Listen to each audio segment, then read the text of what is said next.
It's time for Lefties Losing It, and let's start in the bluest of blue cities, San Francisco, a city so decrepit that The Guardian asks, why is San Francisco covered in human faeces? That's a real headline, folks. It's real. And today in San Francisco, the far left weren't just dodging the human poop epidemic, they were attacking ICE agents trying to do their jobs.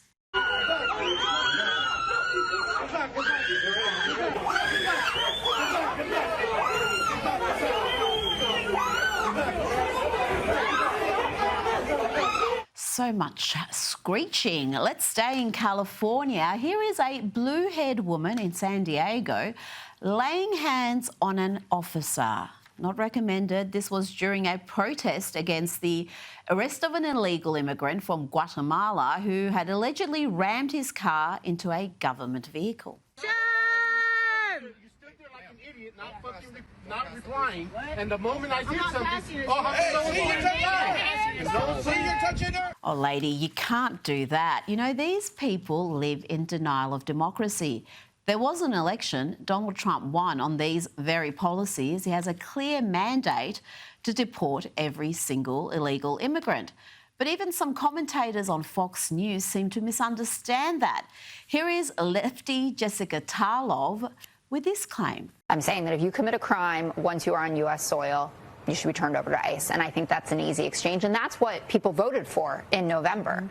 And you would have a much stronger case against the overreach that we're seeing in terms of what ICE is doing now that is not commensurate with what the American public wants. They didn't vote for people to show up at Home Depots. They didn't vote for people to show up at immigration courts. They didn't vote for the fact that there's new data out from Cato that 65% of the people that ICE has taken into custody have had no convictions.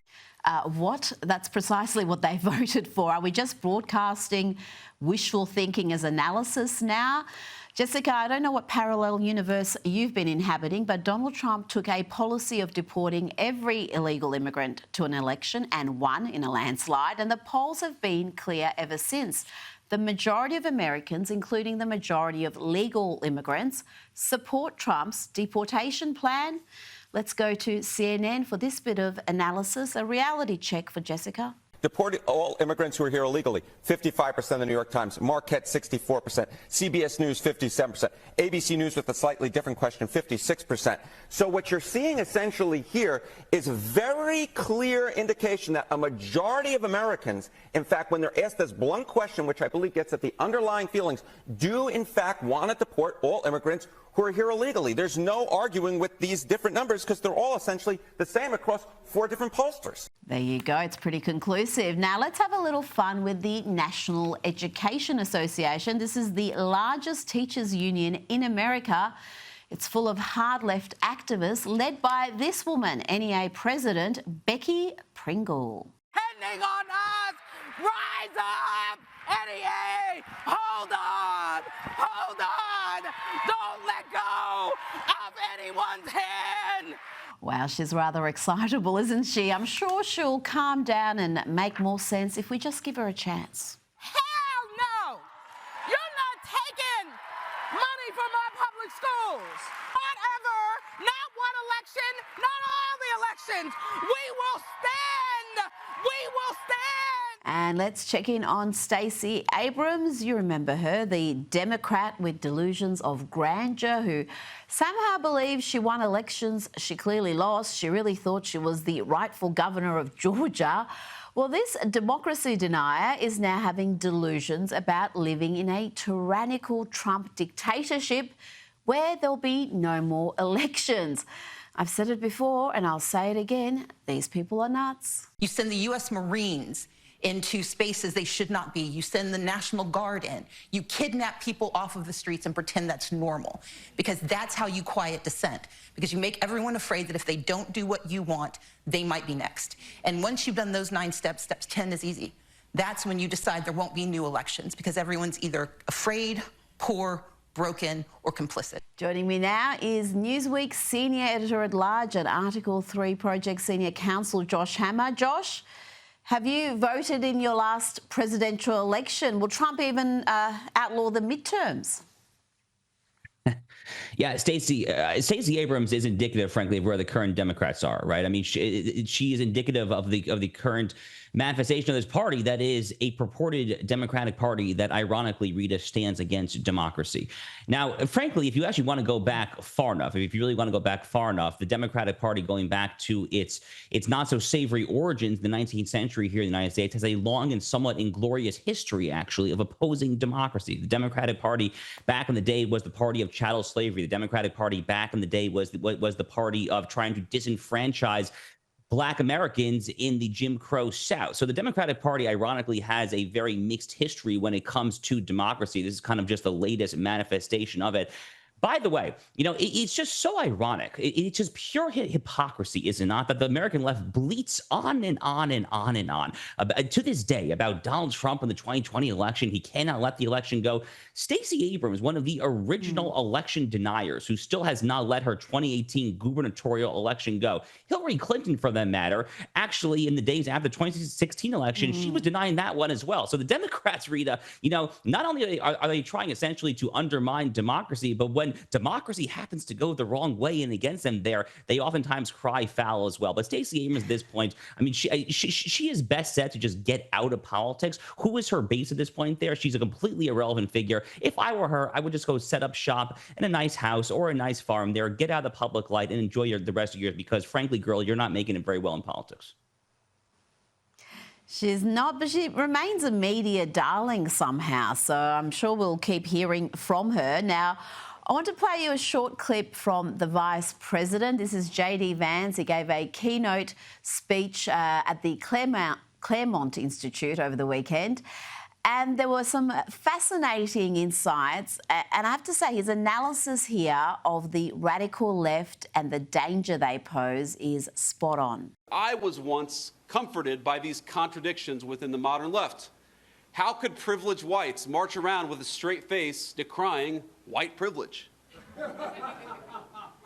How could progressives pretend to love conservative Muslims despite those Muslims' views on gender and sexuality? But the answer is obvious if you think about it, and it's a very, very dangerous and very sad answer. The radicals of the far left, they don't need a unifying ideology of what they're for, because they know very well what they're against. What unites Islamists, gender studies majors, socially liberal white urbanites, and big pharma lobbyists, it isn't the ideas of Thomas Jefferson or even of Karl Marx. It's hatred. They hate the people in this room. They hate the President of the United States. And most of all, they hate the people who voted for that President of the United States in the last election in November. This is the animating principle of the American far left. He put that so beautifully, Josh. The animating principle of the far left, not just in America, but across the West, is their shared hatred. I would argue their shared hatred of the West, of conservatives. It seems to be the only thing that unites them, because they share little else in common. Their values are polar opposites in many cases. So first of all, this is really this speech encapsulates why I, along with many others, wanted J.D. Vance to be vice president in the first place, because he is of a younger generation. J.D. and I are of the same generation. We kind of came up with this modern, deeply illiberal left ascendant in the United States and throughout the West more generally.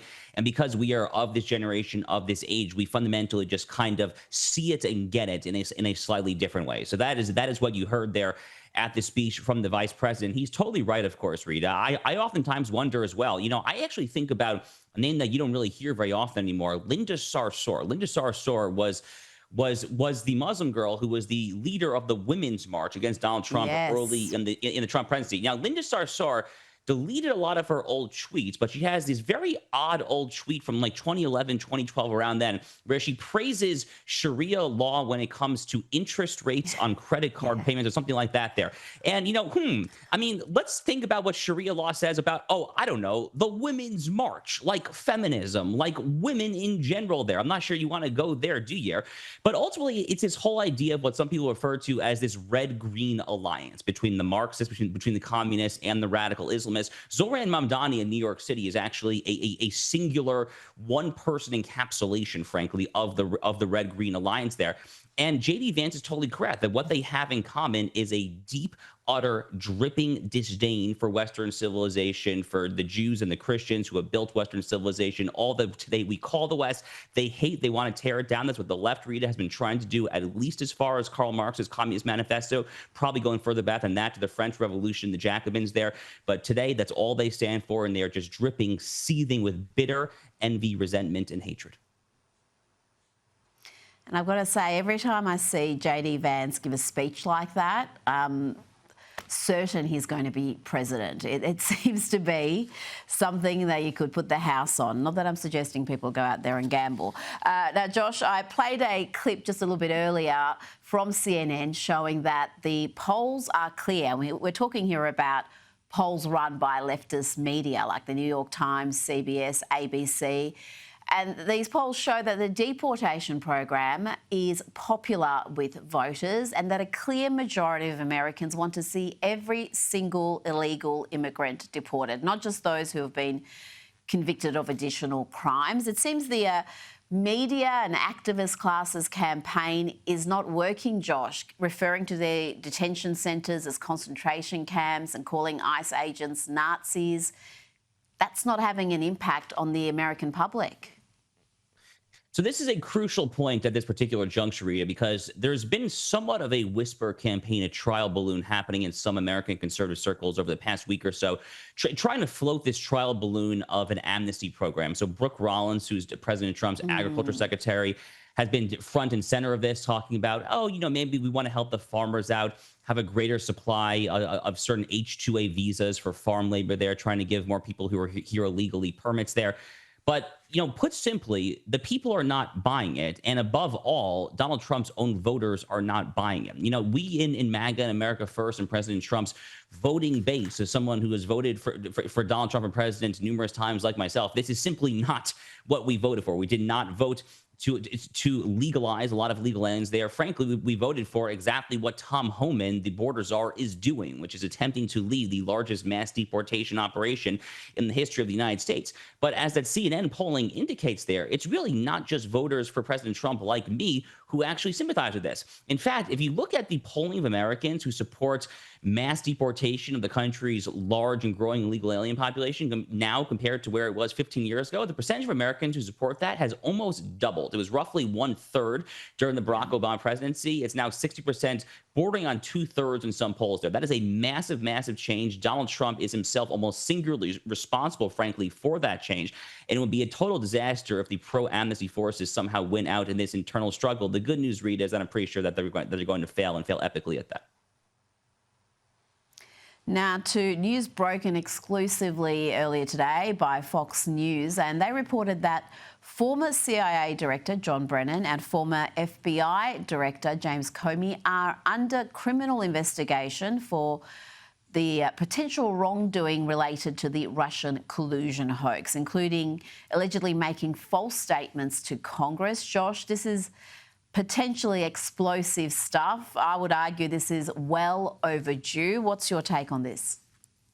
My take on this is that Kash Patel was born for this moment. Kash Patel is the FBI director. Kash Patel is one of the first people in the entire American political class who saw the Russia collusion delusion, as I call it, who saw that for what it was, which was this this wild information operation foisted on the American people by the Hillary Clinton campaign and Fusion GPS, this very sketchy outfit along with Perkins Coie, the Tony White shoe law firm there. The Russia hoax is one of the greatest hoaxes perpetrated against the American people in American history, and very few people have actually paid any price. That's maybe the utterly most damning detail. Kevin Kleinsmith essentially got a slap on the wrist, but none of the people who were actually responsible actually served any jail time for Russiagate whatsoever. Kash Patel, back when he was working in the national security establishment there, he was on this since day one. He has always talked about Russiagate. I knew that if Kash became the FBI director, that he would not let it go. So this is looking like a potentially very, very big deal. And again, it's really perfect that Kash, the best guy, is leading it. Finally, I will say this. Especially after what happened with the Epstein files, I think that Kash Patel could definitely use somewhat of a win right now, especially to try to to make sure that he is viewed the right way by President Trump's base. I personally, Rita, I'm not necessarily one crying foul as others are. That's not necessarily my hill to die on the Epstein files, but a lot of people in the MAGA movement are very upset with how this has been handled. So I think this is also a politically beneficial move for Kash Patel as well, in addition to the substantive merits of it, which, as you said, are very much long overdue.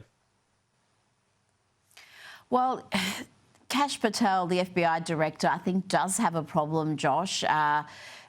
The Jeffrey Epstein issue, I don't think is going to go away. We're hearing some very angry words from very influential people on the right, and I'm talking about people from Tucker Carlson to Jesse Waters from Fox News to Benny Johnson, people who are being very much on the America First bandwagon, but they are just not believing this conclusion. They say there are massive holes in these conclusions and that there has been little transparency. Is this something that Donald Trump can afford to ignore? Does he have to come back to this and have Pam Bondi give a greater explanation of how they've come to this decision and answer some of the glaring questions that remain unanswered? So the administration has obviously not handled this well. I mean, to be clear, Rita, I am definitely not apologizing for the administration. I mean, Pam Bondi said at one point that the Epstein files were sitting on her desk. She said this during a Fox News interview.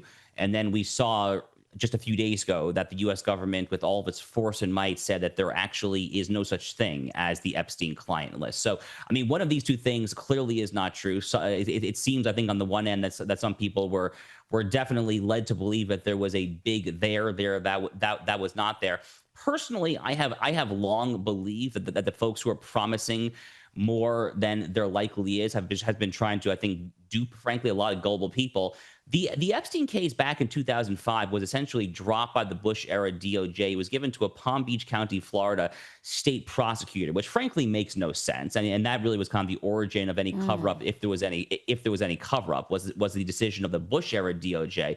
That was when I think investigative journalists really should have been sniffing around there. But the fact that 20 years later, then we haven't been able to kind of piece together a lot of the details after a lot of these victims of these horrific crimes have signed non-disclosure agreements, oftentimes have taken large sums of money to not talk there. So I'm not shocked that there's no there, and I think a lot of people do have an explanation to do.